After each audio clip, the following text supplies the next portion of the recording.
In late November 2025, the geopolitical spotlight snapped back to the Caribbean after the United States made an unexpected and extremely provocative announcement. Venezuelan airspace, according to Washington, was now considered closed in its entirety for all US aircraft and interests. On the surface, it looked like a simple warning, another addition to a long list of confrontations between Washington and Caracas. But beneath the surface, this declaration signals a strategic shift that could redefine the power balance in the Americas for the next decade. Events like this never happen in isolation, and the timing is far from random. When a superpower signals a red line over another nation's skies, it's never just about safety. It's about influence. It's about control. And it's often about setting the stage for outcomes that are not yet visible to the public. The United States has a long history of maintaining strategic dominance in the Caribbean Sea and the northern coast of South America. But Venezuela, despite its economic collapse and political struggles, still possesses immense leverage. It has one of the largest proven oil reserves in the world. It has deep ties with Russia, China, and Iran. And it sits in a region where US influence has been slowly eroding in recent years. So the sudden declaration from Washington didn't just stir panic. It forced analysts around the world to ask whether this is the beginning of a new era of aggressive intervention or a psychological move designed to push Caracas into concessions. One thing is certain, this isn't just a diplomatic dispute. It's a pressure campaign with military, economic, and political dimensions. What's most striking is that this escalation comes after weeks of growing US naval presence in the Caribbean. When the world's most powerful aircraft carrier enters the region, and when multiple vessels linked to narcotics trafficking are destroyed in rapid succession, the message becomes impossible to misinterpret. Washington is preparing for something beyond routine patrols. The Caribbean corridor has long been used for smuggling operations, sanctioned trade, and covert supply routes. By declaring Venezuelan airspace unsafe, the US is effectively building a narrative that justifies tightening control over this entire region. Whether justified or not, this kind of framing provides political cover for much bigger moves. Caracas knows this well, which is why its response was sharp, aggressive, and filled with historical weight. Venezuela accused the US of colonial arrogance and violating its sovereignty, language that resonates deeply in Latin America, where foreign intervention is still a sensitive wound. Venezuela's leadership understands that the US doesn't make a move like this unless it's prepared to endure confrontation. For them, backing down would be a public admission of weakness. But standing firm brings risks that could destabilize the country even further. The economic consequences of this confrontation are immediate. International airlines are already cancelling flights or rerouting routes to avoid any legal or military complications. Trade routes are slowing. Foreign investors who were cautiously considering re-entry into the Venezuelan market are pulling back again. Even if Washington claims the move is about safety, it inevitably tightens the economic noose around Caracas. And America knows exactly how powerful this pressure can be. Venezuela's economy is fragile, heavily dependent on oil revenue, and already strained by years of sanctions. Anything that restricts airspace or trade is a blow to the stability the government is desperately trying to maintain. But here's where the situation gets even more complex. Venezuela isn't isolated anymore. It has built deep relationships with global powers who see opportunity in every place the US retreats or hesitates. China has invested heavily in energy infrastructure. Russia provides intelligence, financing, and occasionally military cooperation.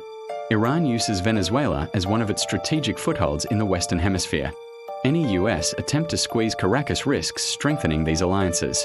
And that creates a new dimension of tension that Washington cannot ignore. What many analysts fear is that this crisis could quickly evolve into a new flashpoint similar to Cold War proxy conflicts. The US wants to reassert dominance in Latin America after years of losing ground. Venezuela wants to prove that it's no longer vulnerable to unilateral American pressure. Russia and China may see this as the perfect opportunity to complicate US strategy in its own backyard. And this is where the military factor becomes unavoidable. The closure of Venezuelan airspace creates uncertainty, and uncertainty is dangerous when military assets operate in close proximity. Fighter jets, surveillance aircraft, maritime patrol planes, naval vessels, all of them now have to navigate a highly charged environment where one miscommunication could trigger an international incident. This tension grows even more alarming when we consider the scale of US deployments. A modern aircraft carrier strike group doesn't move for symbolism. It moves for advantage. It moves to project overwhelming power. It moves to send a message not just to Venezuela, but to every global actor watching. The Venezuelan military, despite years of underfunding, still maintains Russian-built air defense systems, fighter aircraft, and coastal missiles. These systems may not match US technology, but they are capable enough to create risk. And risk forces both sides to prepare for scenarios neither truly wants to face. The danger is not that the US intends to invade Venezuela. The danger lies in miscalculation. A radar lock, a warning shot, an aircraft drifting too close to disputed airspace, a commander on edge making the wrong decision. History teaches us that major conflicts often begin with small triggers amplified by distrust. And right now, distrust between Washington and Caracas is at an all-time high. But beyond military risk, this confrontation carries massive economic implications. When Venezuela is destabilized, global oil markets feel the shock immediately. Even though the country's output has declined, its reserves remain crucial. Investors, corporations, and governments understand that any military tension near these reserves increases global volatility. Higher oil prices, supply uncertainty, financial instability, and at a time when major economies are already strained by inflation and geopolitical competition, a new oil shock is the last thing the world needs. This is why many economic analysts are treating the US announcement not as a local issue, but as a global threat. The stakes extend far beyond Venezuela's borders. Inside Venezuela, the political consequences are also profound. Hardliners within the government will use the crisis to justify increased security measures and crackdowns. Opposition groups face an even more difficult environment, fearing accusations of collaborating with foreign powers. Ordinary citizens, already under pressure, are left wondering whether this is the beginning of another cycle of instability. Every crisis weakens the social and economic fabric a little more, and each time, recovery becomes harder. Meanwhile, Washington is pursuing a broader strategy with regional implications. By tightening pressure on Venezuela, the US is sending a message to every government in Latin America: American influence is returning. For years, China has expanded its economic reach throughout the region. Russia has quietly built diplomatic and intelligence ties. Iran has used local networks to gain presence. Now, the US is signaling that it intends to push back. The Caribbean becomes the stage where this great power competition unfolds, not because of ideology, but because geography gives it immense strategic value. It is also important to consider the domestic political context in the US. Leaders often use foreign policy crises to strengthen internal political standing. Declaring an adversary a threat, deploying military assets, or closing airspace creates the impression of strong leadership. It shifts public attention from domestic issues to national security. And whether intentional or accidental, Venezuela has now become part of that narrative. Caracas, for its part, will use this crisis to rally its base. Anti-US sentiment has long been a powerful tool for Venezuelan leaders. Confrontation with Washington allows them to portray themselves as defenders of sovereignty. This dynamic creates a feedback loop where both sides find political value in escalation, even if actual conflict would harm them. The next stage of this crisis will likely involve cyber operations, intelligence maneuvers, and diplomatic bargaining behind closed doors. Cyber attacks targeting infrastructure or communication systems would not be surprising.